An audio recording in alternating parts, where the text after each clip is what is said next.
Vérité, valeurs et démocratie.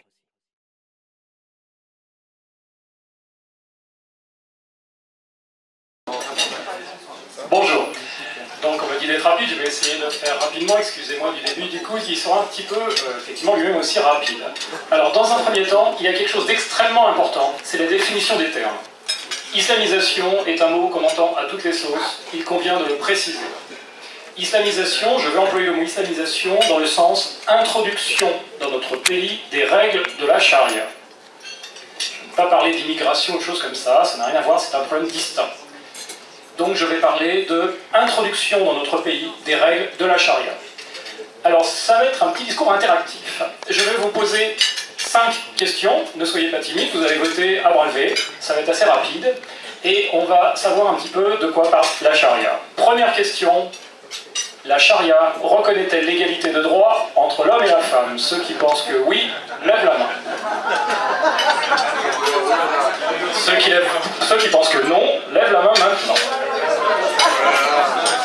Ok. Deuxième question. La charia reconnaît-elle le droit à la liberté d'expression à changer de religion?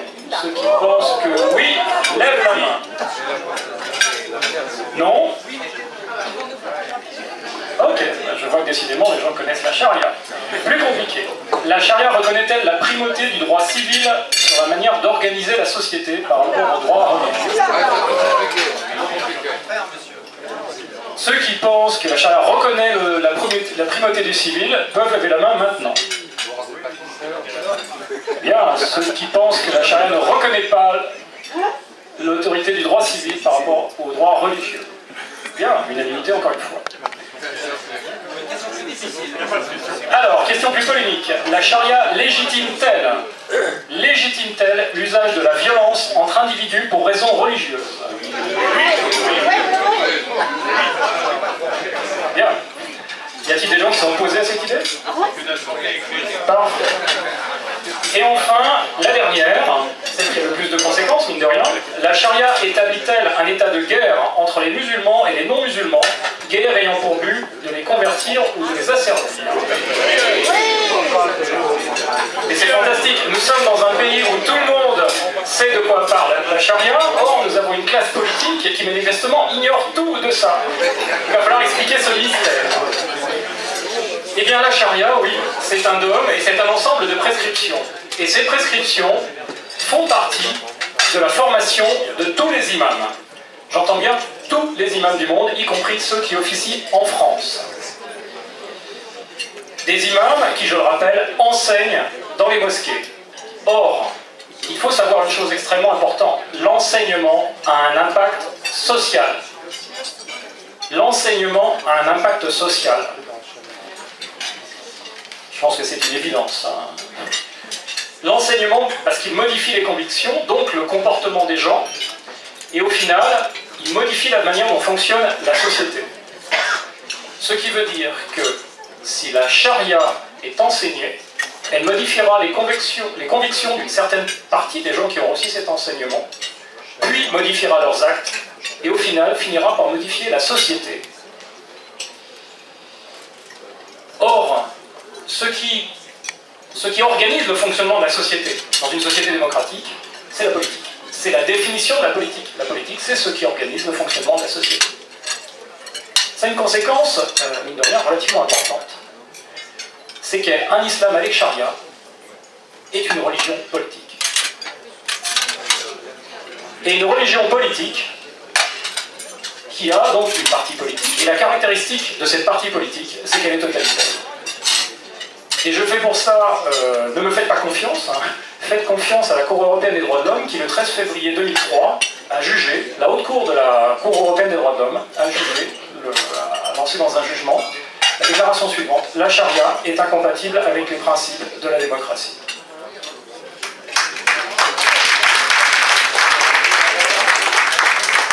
Dans la charia, le religieux et le politique sont intimement confondus. Il n'y a pas de séparation entre le religieux et le politique.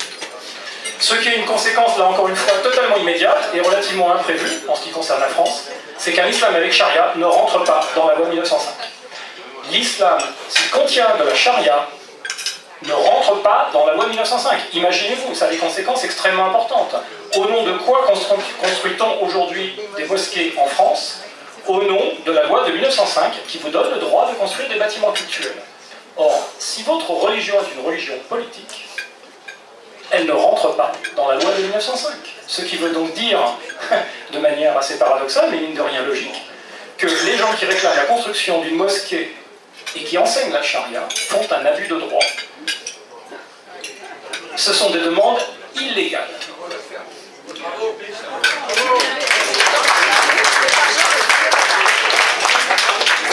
La loi de 1905 ne gère pas les activités politiques. Elle les interdit même dans le cadre religieux. Et nos lois interdisent en plus la diffusion des incitations à la violence et la destruction de la forme républicaine et démocratique du fonctionnement de nos institutions. Et c'est exactement ce que fait la charia, puisque la charia, pour la charia, la forme démocratique est un blasphème. La société doit être organisée selon les lois religieuses et non pas selon les lois humaines. Les lois humaines sont inféodées à la loi religieuse. Ce qui est donc l'antithèse absolue de tous nos principes démocratiques. Donc le sujet de la charia est vraiment un sujet absolument fondamental. Or aujourd'hui, qui parle de charia dans les associations musulmanes? Pas grand monde. Donc vous allez me dire, heureusement, personne en France ne demande l'application de la charia en France. En êtes-vous bien sûr? En êtes-vous bien sûr? Et là, je vais encore vous poser une petite question.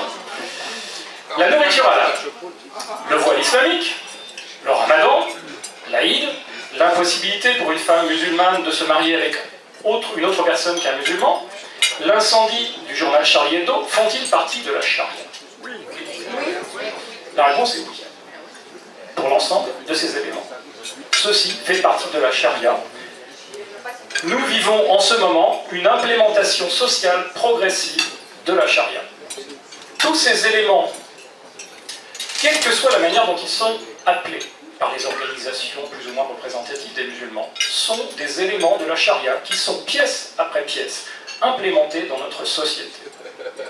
Jusqu'à ce que peu à peu, l'image change, puisque la perspective, je ne sais pas si vous avez remarqué, les réclamations s'additionnent les unes aux autres, on y cède, on construit des mosquées, puis c'est un collège d'enseignement islamique, etc., etc. Ça n'a jamais de cesse, ça ne s'arrête jamais. Pourquoi? Parce que la perspective est tout simplement celle-ci, l'organisation de la société selon les règles de la charia. Tant qu'on n'y sera pas, les revendications ne cesseront pas. Et le vecteur de cette implémentation progressive de la charia, eh bien, ma foi, c'est l'enseignement délivré dans les mosquées et au sein des associations musulmanes. Alors, peut-être pas toutes, mais en tout cas, toutes celles qui font des enseignements musulmans sont aujourd'hui en train d'enseigner, de diffuser les valeurs de la charia, les comportements liés à la charia, le respect de la charia, et cela vous concerne tous, nous concerne tous, le devoir de respecter les prescriptions de la charia. Vous avez tous entendu parler du film qui est sorti récemment, qui, selon les musulmans, était blasphématoire à propos du prophète, des émeutes qu'il y a eu, des menaces, des injonctions, des interdictions, etc. C'est une règle de la charia. Une des règles de la charia interdit de critiquer l'islam, interdit de critiquer le prophète. Sous peine, effectivement, de gros problèmes de santé, y compris la mort dans certains cas. Ceci ne concerne pas que les musulmans, ça concerne tout le monde. C'est une règle de la charia que le dogme musulman essaye d'implémenter sur les non-musulmans. Comme je le rappelais, l'enseignement a un impact social. Les règles de la charia ne font pas partie de notre culture, pas partie de la culture occidentale, contrairement à ce qu'on essaie de nous faire croire en ce moment. Non, la culture occidentale ne doit rien à l'islam, en tout cas vraiment pas grand-chose. Et en tout cas, la charia ne fait pas partie de nos institutions. Essayer d'introduire la charia dans notre société est une tentative d'ingénierie sociétale hostile. Hostile. Hostile à notre mode de fonctionnement, hostile à notre culture, hostile à l'organisation de nos sociétés. C'est une tentative de déformation progressive visant à l'implémentation de la charia. Une société démocratique ne peut pas permettre des activités d'enseignement attentatoires à la sécurité, aux droits et libertés d'autrui. Je vous rappelle que c'est le devoir de nos États de défendre les droits de l'homme. Partout où s'implémente la charia, les droits de l'homme disparaissent. De la femme, bien sûr, en premier. de l'enfant, enfin bref, les droits de l'homme disparaissent. Si, ils disparaissent. Nous avons donc, nos États, ils se sont engagés internationalement, ont le devoir de défendre les droits de l'homme, de défendre les droits de l'homme. Il serait donc logique que les partis de gouvernement, enfin à vrai dire tous les partis, soient partisans du contrôle et de l'interdiction de l'enseignement de la charia, de l'interdiction de la promotion de la charia, parce que là évidemment dans le mauvais sens.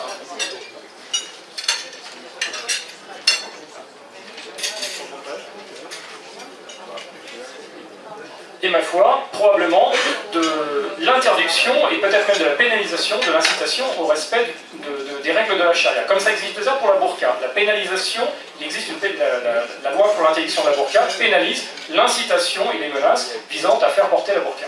Mais pour la charia, c'est exactement la même chose. Mais cela, le volet répressif n'est bien sûr pas suffisant, loin de là. Il faut mettre en place des programmes d'éducation et de prévention visant à empêcher l'apparition des comportements promouvant la charia, bien sûr. Il faut veiller aussi à la séparation des activités cultuelles, donc les salles de prière.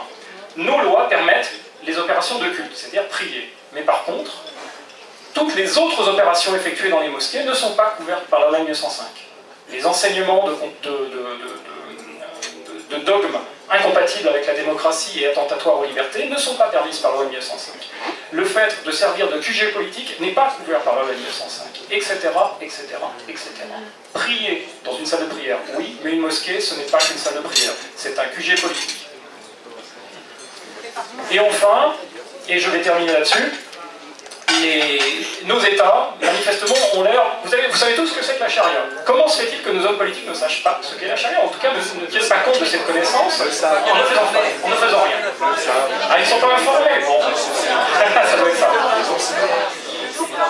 Et en tout cas, il y a, je pense, surtout un manque de vision. Aujourd'hui, nous sommes, s'il vous plaît, nous sommes soumis à un intense effort politique d'organisation étrangère du type organisation de la coopération islamique qui tente par tous les moyens politiques mais aussi sociaux, quand vous avez le Qatar qui investit en France, rassurez-vous, il y a un élastique accroché à l'argent qui va être investi dans les banlieues.